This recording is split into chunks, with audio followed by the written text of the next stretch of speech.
السلام عليكم ورحمة الله وبركاته. ازيكم يا حبايبي؟ عاملين ايه؟ كل سنة وانتم طيبين.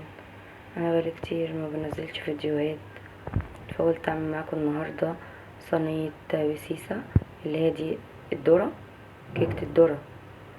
اللي ما يعرفهاش هقول لكم النهاردة على شوية تريكات فيها، ازاي تطلع معاكم هشة وطرية، وازاي نعرف نظبط الفرن عشان يدينا التسوية المظبوطة واللون الجميل ده، وازاي الكيك من جوه بيبقى لونه اورنج برتقاني كده وهشه وطريه.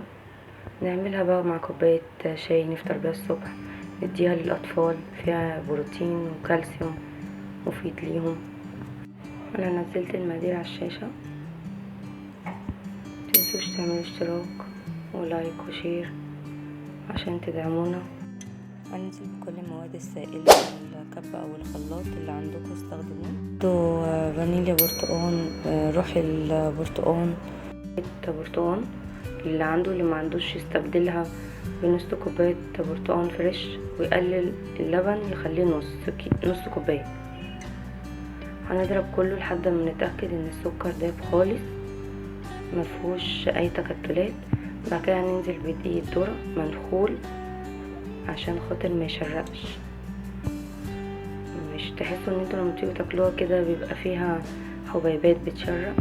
لما تدخلوه مش هيبقى فيه الكلام ده خالص. هي كوبايه ونص هننزل بيها ونضربها بس ضربتين لحد ما تتجانس مع الخليط. هننزل بقى بالمواد الجافه، بقيه المواد الجافه اللي هو الدقيق والبيكنج باودر اللي هو محسن الكيك، ومعلقه معلقه ملح صغيره ومعلقتين نشا.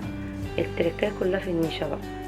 هنا لما تحط معلقتين نشا بيدي قوام ليها وبيخليها فوم عالية وتثبت، يعني ما تجيش بعد ما تعلى في الفرن وتبقى جميلة والله واو دي تحفة بعد ما نخرجها تروح حطانة.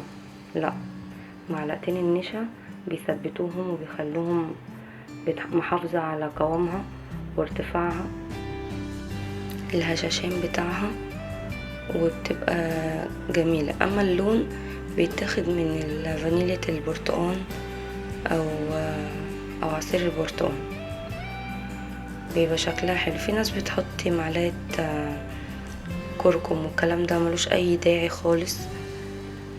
المهم ان احنا هنحطها في صينيه 26، يا اما في القالب اللي معايا ده اللي هو الورده. انا بحب اعملها في القالب دوت عشان ولادي بيتحفزوا اكتر ان هم ياكلوها وتبقى شكلها جميل. بس خلاص هنخبطها خبطتين كده وندخلها الفرن على 180، ويكون الفرن شغال قبلها بنص ساعة. ما ينفعش نشغلها قبلها ب5 دقايق او 10 دقايق، لا نص ساعة عشان خاطر الفرن يكون واخد درجة حرارة كويسة. وهنطلعها تبقى بالشكل دوت. هنغطيها شوية لحد ما تطرى عشان نعرف نقلبها. هنختبرها بخلة السنان، طلعت معانا نظيفة تمام خلاص، هي كده مش محتاجة الفرن. طلعت فيها عجين او كده لا، يبقى هي عايزة تستوي.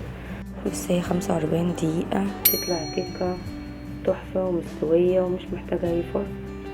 ما تنسوش تدعمونا في القناة باللايك والشير والسبسكرايب عشان القناة تعلى بيكم. واللي عنده اي تعليق يكتب لي في صندوق التعليقات. والسلام عليكم ورحمة الله وبركاته.